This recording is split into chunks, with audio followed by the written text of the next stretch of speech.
You found it. It's the real news with your host, David Knight. Welcome. It's Friday, June the 1st, 2018.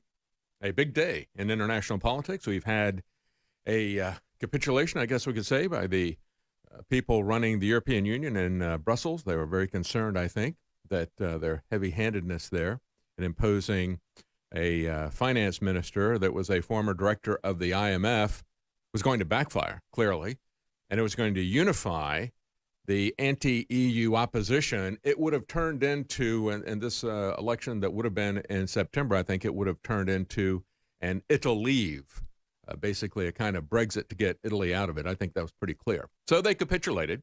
They allowed the people who had actually won the election to pick who the finance minister was going to be.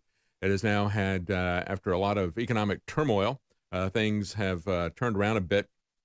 They're on the stock market, not on the bond market. We're going to be talking to Gerald Celente to get his take on what is happening economically throughout the world. And then this morning, according to our time, because the time differential, the the prime minister, actually, of Spain, Rajoy, I guess is how you pronounce his name, the guy who was constantly hammering the people in Catalonia, shutting down their election. Remember that? You had all these people showing up, and you had these jackbooted thugs that he sent down there in ships into Catalonia, beating people, families who were trying to vote. They still voted, and they voted for their independence, and they said, well, we're not going to recognize that. They started arresting elected representatives and so forth. This guy has now been booted out. And although that was the main thing that he was focused on for the last couple of years, I think that when you look at this, they're saying it's corruption is the basis for why he has been kicked out. We're going to take a quick look at that. But I think it had a lot to do with this constitutional crisis that was coming up over Catalonia and the incredible authoritarian blowback from the Spanish government. There's a lot of things that are moving around the world. And again, when we look at this, this is not just something that is happening over there for Americans. If you want to know why we have this ongoing Russiagate investigation, as I pointed out the other day, I think the best phrase that describes it is the London Langley axis. Yeah, CIA, the deep state, the military-industrial complex, they're a big part of this globalist movement, and they're allied with the people who are very upset about Brexit, very upset about President Trump, the same people who want to shut down elections over there with jackbooted thugs. We use different means to shut it down in England. You got George Soros funding a second Brexit. They're trying to slow walk this thing. They have no intention of getting out of that. And, of course, when we look at what's happening here, we have no intention of ending this Russian investigation either. We have Bloomberg, I think it is, talking about Mueller. Yeah, we've got different figures that I've seen from different press organizations. Some of them say that Mueller has run up a $16 million tab. Others say that he's run up a $17 million tab. What difference does it make? $1 or $2 million? We're talking about Washington money, right? Just run the printing presses a little bit more, up the denomination that you're cranking out there. They don't care how much money they spend about any of this stuff. But the bottom line is that that was just in 6 months. That was from October through March. It says $10 million was spent from October the 1st through March the 31st. Mueller's direct spending during that time period was $4.5 million. Well, this guy should be having some big parties with all this stuff. This is all being done to get President Trump out. That's the way they try to overthrow our elections. See, in Italy, they wanted to try to get rid of the finance minister. And in Spain, they say, you're not going to have your election. We'll send in jackbooted thugs. In Britain, they slow walk it, and then they try to get another election here. They try to either impeach President Trump or to keep him so preoccupied with this head fake that nothing will happen. But just so that you understand where this is going and that they are not going away, they have the Justice Department, Jeff Sessions' Justice Department, has budgeted $10 million for Mueller to spend in fiscal year 2019. They're not planning on that going away. We'll be right back. I'm David Knight. Welcome on this Friday, June 1st, 2018. I'm David Knight, your host. We've got a couple of interesting guests coming up in the next hour. Of course, Gerald Celente is going to be with us, as I mentioned at the top of the hour, to talk about developments in Europe and in markets. There's been a lot of turmoil. We just had the Prime Minister of Spain outed this morning, according to U.S. time. Of course, it wasn't in the morning there. Interesting that is happening. And then there has now been peace made in Italy as Brexit was trying to overthrow their election. As I said, they've always got these different tactics that they use. And in the UK, they're slow-walking Brexit. You got George Soros trying to find a second election there. Over here, you have the globalists, the MI5s and 6s working with the Langley CIA people trying to overthrow our election, or at least slow walk it, make sure that Trump is tied up with this, preoccupied with this, so he can't get as much done, although he's still gotten quite a bit done in a year and a half. But they want to try to slow that down. They have been able to slow it down somewhat, but they want to try to run the clock out and hope that they can get rid of him when he comes up for re-election. This is something that's happening across the world. And if you think that this is going away, if you think we're about to wrap this up, I just want to point out to you that as we've got Mueller running up a 16 or 17 million, depending on who you look at. Like I said, this is Washington. Who cares about a measly $1 million? Who cares about $17 million? This is Washington. That was just in 6 months, October through March, that Mueller's investigation ran up. But here's the kicker, folks. The Justice Department, Jeff Sessions' Justice Department, has budgeted $10 million for Mueller to spend in fiscal year 2019, which begins in October. So when you had Nigel Farage the other day say, what's going on? We're supposed to be out of Brexit by this date, and we've got the British government just setting up over £1 million to run another European Parliament election after we're supposed to be out of the European Parliament.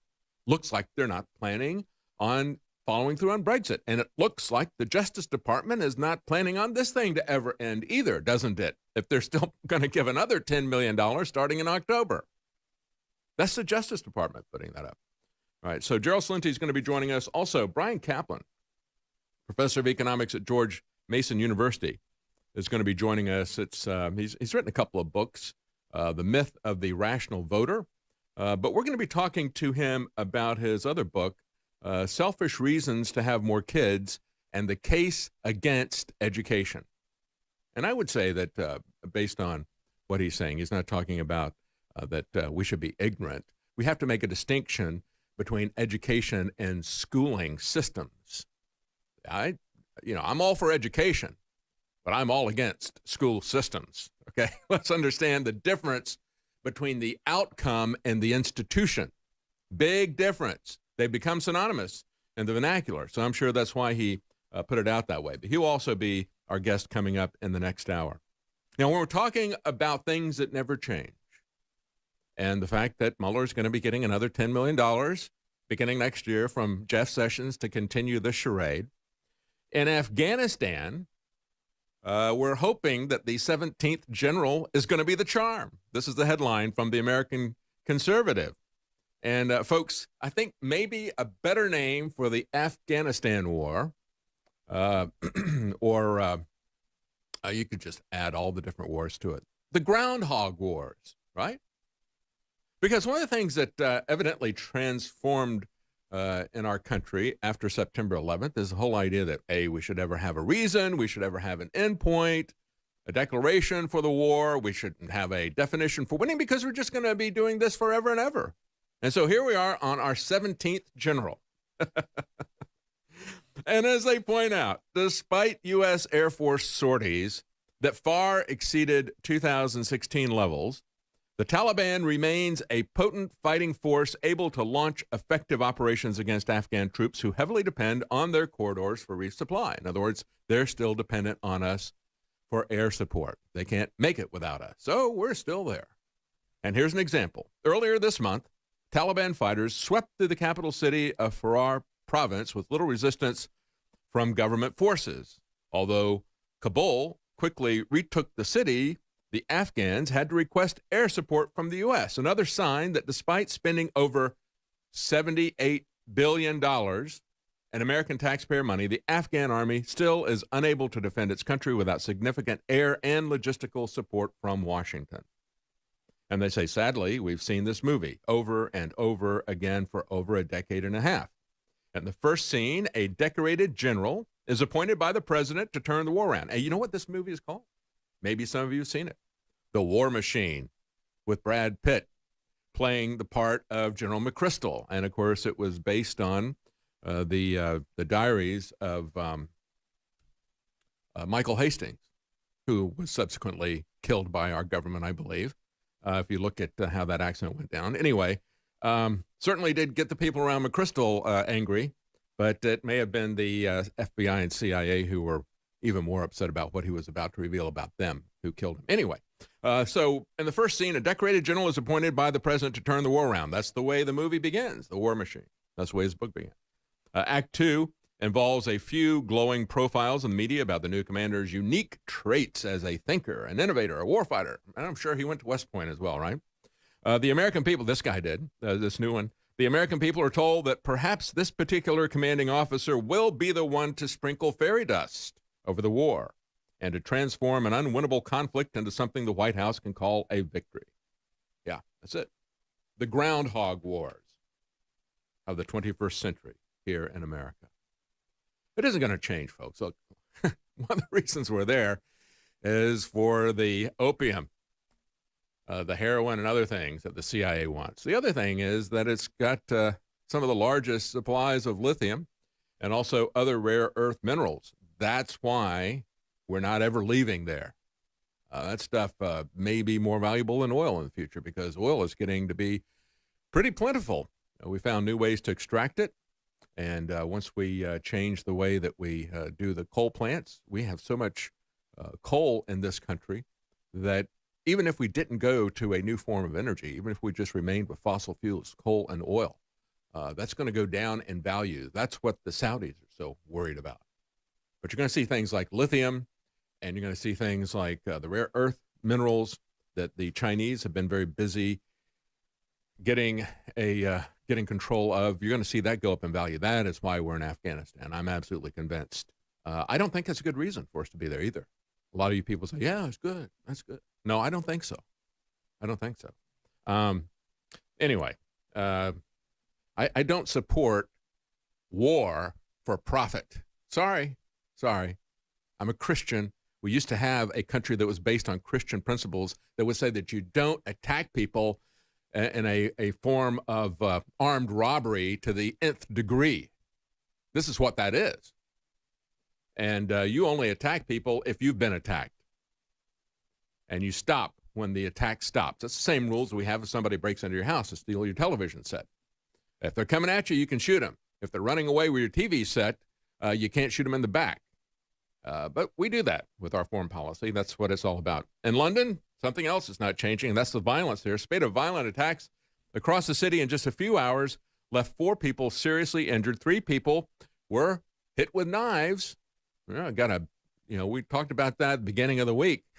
We had a retiring judge there saying, well, I think we need to confiscate these people's knives with pointy ends, and we have to have the government round them down. And they shouldn't have a knife that's longer than 8 or 10 inches, just like they're going to limit the number of rounds you can have in your gun and so forth. But according to eyewitnesses, one of the attack and the 4th attack, they used a machine gun in Piers Morgan's London. Can you imagine that? I mean, Piers Morgan and Sadiq Khan must be having a hissy fit. Their gun control isn't working. Not only are they having drive-by shootings, but they're having drive-by shootings with machine guns. We'll be right back. I'm David Knight. Welcome back.